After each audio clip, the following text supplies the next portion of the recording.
Hello viewers, আসসালামু আলাইকুম। কেমন আছো সবাই? আশা করি সবাই ভালোই আছো। আজকে নাইট স্কেয়ারের সব দেখাবো। চলো।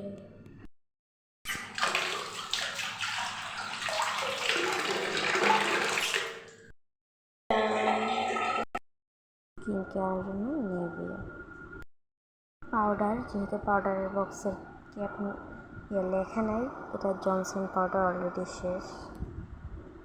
পাউডার, যেহেতু রাতেরবেলা লিপস্টিক না দিয়ে এটার উপর একটু ভেসলিন দিয়ে দিব, ডান হয়ে যাবে লিপস্টিকটা। বলো তো এটা কি? সব ডান। এবার চুলটা বাঁধ, চলো। তো রাতেরবেলা আর কিছু না পরে এই প্যান্টটা দিয়ে চুলটা বেঁধে ফেলবো। এটা দিয়ে বাঁধবো কিনা বাঁধবো না চিন্তা করতেছি। এটা দিয়ে বাঁধলে আমার চুল পড়ে, সো এটা দিয়ে বাঁধবো না। আমরা সারাদিন ওটা দিয়ে বাঁধি, কিন্তু আজকে এটা দিয়ে বাঁধবো। এর জন্য tata, see you, and like, comment, share.